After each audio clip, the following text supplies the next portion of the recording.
Sa pinakaunang pagkakataon, nagpadala ang Pilipinas ng mga fighter jets sa ibang bansa para sa isang exercise. Ang exercise na ito ay inaasahang lalahukan ng halos 22 mga bansa kabilang na ang Pilipinas. Ito ay ang Pitch Black 2024 na gaganapin sa Australia.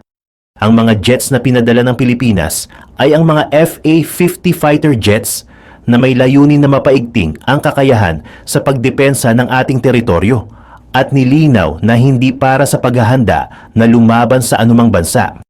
Nagdatingan na din sa nasabing exercise ang mga pinakabagong fighter jets mula sa UK, Italy, Germany, South Korea, US at iba pang mga bansa. Ang mga ito ay sasabak sa Pitch Black 2024 Multilateral Exercises sa Darwin, Australia. Noon ay puro mga observer lang ang pinapadala ng Pilipinas, ngunit ngayon ay nagpadala na ito ng 4 na FA fighter jets at halos 200 support personnel at piloto ang pinadala ng Pilipinas. Pagsalubong sa mga unidentified aircraft na papasok sa bansa, yan ang isa sa pangunahing training na gagawin sa exercise. Magkakaroon din ng night flight ang mga piloto. Sinasabing 21 bansa ang nagpadala ng kanilang mga aircraft ngayong taon ayon sa Royal Australian Air Force. At marami din sa mga kalahok ang sumusuporta sa paggiit ng Pilipinas sa karapatan nito sa West Philippine Sea. Kabilang sa mga bansang sumusuporta sa atin ay ang mga bansang Japan, US, Australia, UK, France at Canada. Ngunit nilinaw din ng Air Force na wala umanong kinalaman ang nasabing exercise sa namumuong tensyon sa pagitan ng Pilipinas at China. Sa mga nangyayari ngayong issue o concern, lalo na sa ating rehiyon, ito ay hindi directly involved doon sa issue na ito. Dahil wala pa man iyon, matagal na tayong lumalahok sa mga ganitong exercise. Nagkataon lamang na ngayong taon na ito o iterasyon ng Pitch Black 2024, naglayo na tayo na sumali, nakasama ang ating mga eroplano. Dagdag pa ay isa rin daw itong magandang pagkakataon upang makita ang performance ng ibang mga modelo ng eroplano na maaaring kabilang sa mga maaaring bilhin ng Pilipinas sa ibang mga bansa. Sa ibang anggulo naman ng balita, isang kumpirmasyon ang binitawan ng US Department of State at ng Department of Energy ng Pilipinas. Ayon sa kumpirmasyon na ito, epektibo na umano ang 123 Agreement o isang kasunduan sa pagitan ng dalawang bansa kung saan magkakaroon ng cooperation sa mapayapang paggamit ng nuclear energy. Ang nabanggit na kasunduan ay nilagdaan noon pang Nobyembre ng nakaraang taon. Ito ay magbibigay daan sa pagpapadala ng US ng mga nuclear equipment at mga materyales sa Pilipinas. Narito pa ang pahayag ng US Department of State, makakatulong daw ang nuclear energy sa pag-achieve ng vital global climate change at energy security targets. Umaasa din daw sila na makapag-explore pa ng mga bagong avenues na kasama ang Pilipinas, kabilang na sa civil nuclear energy at iba pang clean energy initiatives. Sa ngayon, walang aktibong nuclear power plant ang ating bansa. Ang target daw ng Pilipinas pagdating ng 2025 ay makapagpatayo ng 2,400 megawatts ng nuclear power capacity sa bansa. Tungkol naman sa tensyon sa pagitan ng Pilipinas at China, tila ayaw talagang magpapigil ng China. Isang bangkang pangisda na naman ng ating mga kababayan, ang binangga ng malaking barko ng China. Ang impormasyong ito ay ipinahayag ni Senator Francis Tolentino sa kanyang press conference kahapon ng July 9. Ayon pa sa senador, ang bangkang pangisda na ito ay may sakay umanong 2 mangingisda. Ang isa dito ay nakaligtas, ngunit ang isa ay nawawala at ito ay patuloy pa ring hinahanap. Naganap umano ang insidente sa West Philippine Sea, malapit sa Panatag Shoal nitong ika-3 ng Hunyo. Sinasabing ang hinihinalang barkong ng bangga daw ay may nakaukit na Chinese character at may pangalan umano na Yang Fu. Tanghali kung saan ang isang dambuhalang barko ng China, ang pangalan ay Yang Fu, ay binangga yung isang maliit na bangka ng ating mangingisda sa may area ng West Philippine Sea, malapit sa Bajo de Masinloc. Nasa akin yung coordinates. At dahil dito, lumubog yung bangka at nawawala ang isang mangingisda na ang pangalan ay Jose Mondoñedo. Si Jose Mondoñedo ay huling nakitang palutang-lutang, ito yung pangalan niya, July 7 sa may West Philippine Sea. At ang pangalan ng barko na bumangga ay Yang Fu. Ito yung coordinates kung saan nangyari. At kagabi ay nagbigay ng update sa akin si Admiral Gaban, ang chief ng Philippine Coast Guard, kung saan sinasabi niya at kinumpirma niya. Ito yung text niya. Good evening, sir. Hinahanap na po natin since July 7, sir. As soon as reported po sa atin, sir, ng Coast Guard Vessel 4003 did first as it's been patrolling Bajo de Masinloc. Then today, Coast Guard Vessel 4407 relieved the ship, sir, coming from Admiral Gaban. I've also directed the Coast Guard NCR Central Luzon to initiate investigation for appropriate filing of a case against the responsible vessel. And it would seem, ito yung pangalan nga ng vessel, baka mali lang ang pronunciation ko, Chinese characters, Yang Fu. Isang malaking barko na binangga. Muli yung ating mangingisda na nangingisda at nawawala si Ginoong Mondoñedo since July 7. So, yan po yung ating breaking news sa inyo.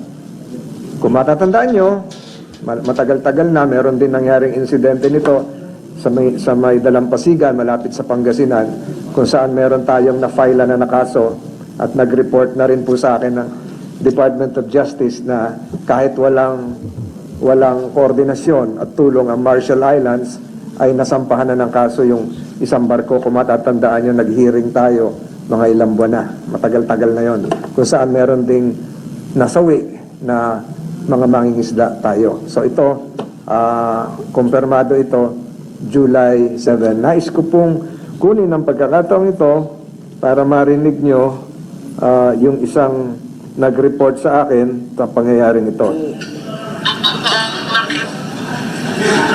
Parang Yang Fu or Ang pangalan nung nabangga ay si Robert Mondoñedo. 12:30 ng Robert at Jose yan. July 7. Nakita na lang palutang-lutang. yes po, nakita siya ng isang dumadaan na fishing vessel. So ano to, positive Chinese vessel yan nakatangga. May Chinese character daw po yun yung dumaan na pag-signal nakita niya. Tsaka na-report na to sa Subic Coast Guard din. Yes po, naki-commander po ng Coast Guard Subic siya po nakakagat lahat talaga. Okay, salamat kasi. Salamat. Yan po ay tinig ng isang konsihal ng San Marcelino, Zambales. Ang pangalan niya ay Councilor Lee Aquino. Alam nyo ba na sobrang halaga ng Pilipinas sa bansang Israel? Alam mo ba na malaki ang ginagampanang papel ng bansang Pilipinas sa bansang Israel? Marahil ang iba sa inyo ay napapaisip sapagkat hindi madalas pag-usapan ang tungkol dito, lalo na ay tila ba ang ugnayan ng dalawang bansang ito ay may layo ng libu-libong milya. Sa totoo lang, kung usapang kultura at kasaysayan ay may pagkakaiba ang Israel at Pilipinas. Gayunpaman, isang koneksyon ang nabuo sa kanila sa panahon ng ikalawang digmaang pandaigdig. Sa ilalim ng pamumuno ni Pangulong Manuel Quezon, binuksan ang tarangkahan ng Pilipinas para sa mga Hudyo na tumakas mula sa mga karumaldumal na pangyayari dahil sa Holocaust. Ang kabutihan at tapang na ipinagkaloob ng Pilipinas para sa kanila ang nagpatibay ng relasyon ng dalawang bansa sa mga nagdaang taon. Ang ugnayang ito ay lumalim at naging tulay para sa pagtutulungan pagdating sa kalakalan, turismo, depensa at diplomasya. Ang relasyong ito ay hindi lamang sumasaklaw sa politika o ekonomiya, kundi patungkol sa mga taong bumubuo nito na may pagpapahalaga, paggalang at paghanga. Gayunpaman, ang ganitong katinding ugnayan ay madalas na nakakaligtaan kahit pa ng mga taong bihasa sa international na relasyon. Ngayon ay aalamin natin kung ano ang mga pagpapahalaga sa ugnayang ito at ano ang mga nagpabago rito sa paglipas ng panahon. Alam mo ba na ang Pilipinas ang kaisa-isang bansang Asyano na bumoto para sa pagpapartisyon ng Palestina noong 1947? Oo, ganoon ang nangyari. Ang pangyayaring ito ay madalas na hindi gaanong napapansin, subalit hindi maaaring baliwalain ang kahalagahan nito. Bumalik tayo sa huling dekada ng 1940s. Ang mundo ay patuloy na nag-aagaw buhay dahil sa mapaminsalang epekto ng ikalawang digmaang pandaigdig. Ang United Nations ay isang bagong organisasyon na inatasang pangalagaan ang pandaigdigang kapayapaan at seguridad. Isa sa mga isyong kinaharap ay problema ng mga Palestinian na kung saan ang kanilang lupain ay pinag-aagawan ng mga Hudyo at Arabo. Bilang tugon ng UN upang maresolba ang suliraning ito, nagsagawa ng isang pagpapartisyon na hinati ang Palestine sa dalawang independenteng estado, isa para sa mga Hudyo at isa para sa mga Arabo. Sa pagkakataong ito ay nakisangkot ang Pilipinas. Sa totoo lang, ang paghahati ng dalawang estado ay hindi biro at isang matapang na hakbangin na isinasaalang-alang ang geopolitical na kalagayan noong panahon.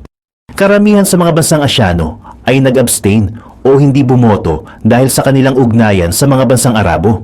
Ngunit ang Pilipinas sa ilalim ng pamumuno ni Manuel Rojas ay pumili na suportahan ang isang Jewish state. Ang desisyon ni Rojas ay hindi lamang batay sa isang politikal na pagpapasya, kundi isang personal na desisyon at mula sa sariling prinsipyo. Naantig ang puso ng dating Pangulo sa kalagayan ng mga Hudyo, lalong higit sa mga biktima ng Holocaust. Nasalamin niya sa kanila ang kaparehong pagsubok na pinagdaanan ng Pilipinas na kung saan sa pamamagitan lamang ng determinasyon at matinding pakikibaka natagpuan ang kalayaan. Ang botong ipinagkaloob ng Pilipinas ay higit pa sa isang check sa balota.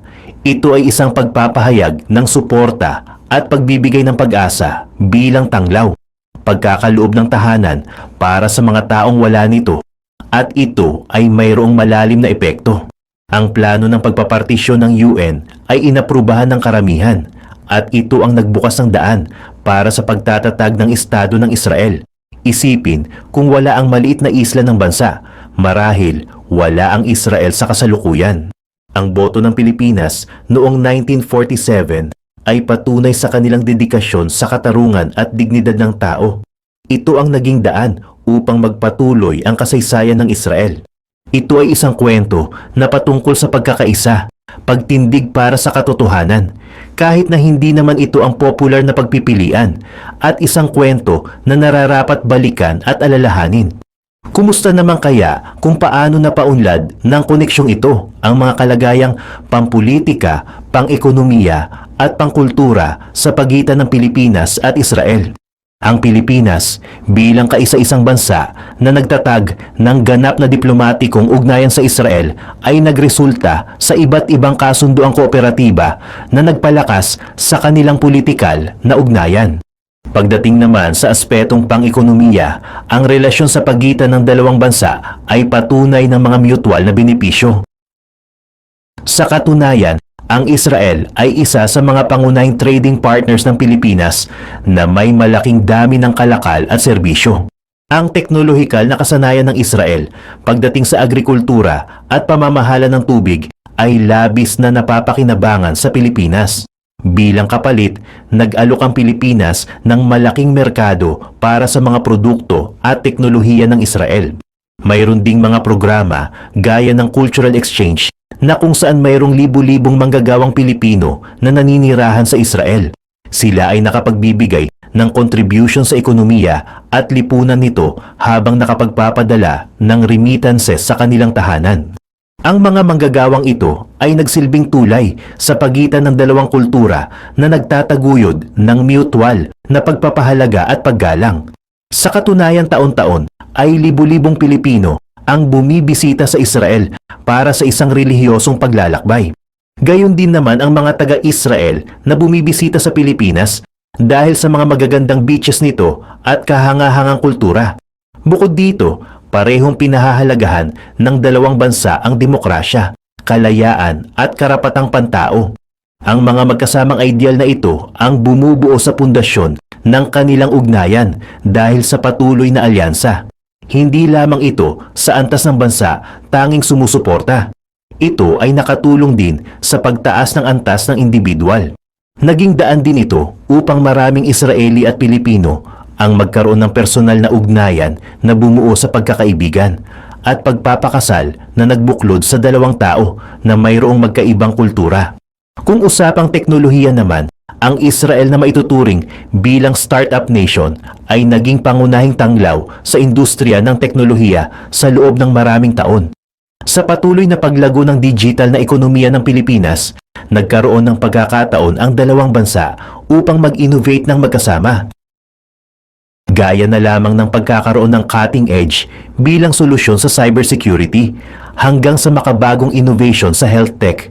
Pagdating naman sa turismo, ang limitasyon sa paghihigpit upang makapaglakbay sa ibang bansa ay nagdulot ng malaking interes sa mga Israeli upang tuklasin ang mayamang kultura at mga magagandang tanawin sa Pilipinas.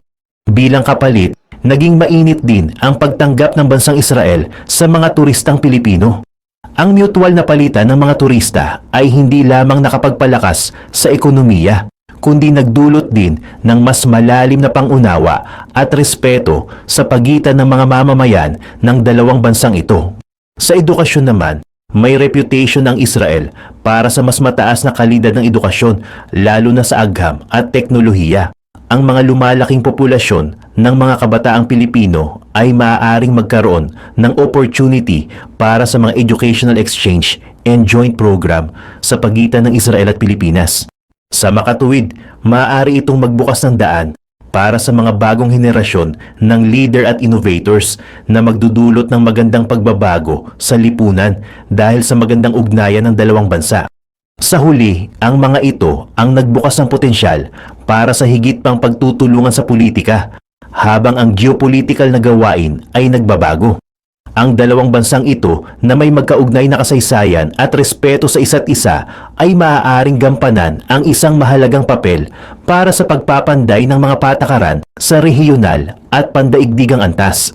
Ang pinagkonekta nilang mga boses ay maaaring makaabot sa mga internasyonal na forum na nakakaapekto hindi lamang sa kanilang mga bansa kundi sa buong mundo.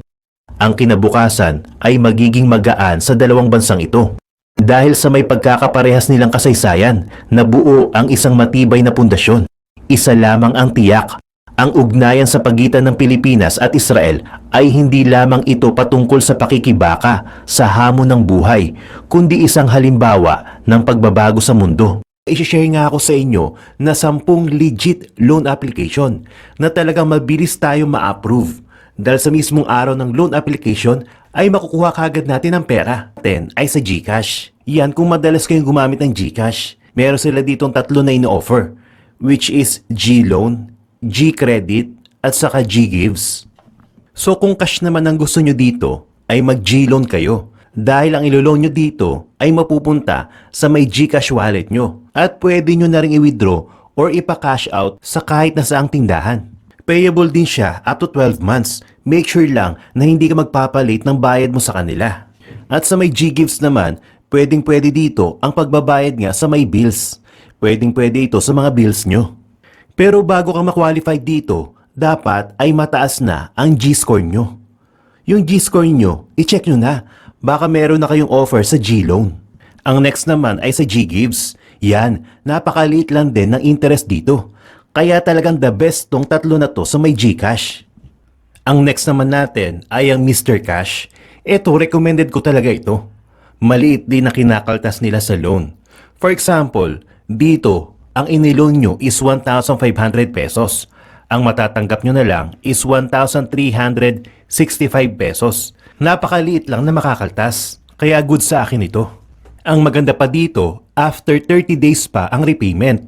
At goods na goods din ito for emergency purposes dahil ang bilis din ng disbursement ng mga iloloan natin papunta pa sa GCash natin.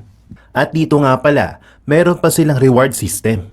At ang last ko na nga pala ay ang Tala. Ito ay ang one of the best din na loan application. As of now, ay nakakapag-load na ako dito ng 25,000 pesos at napakaliit lang din ng interest.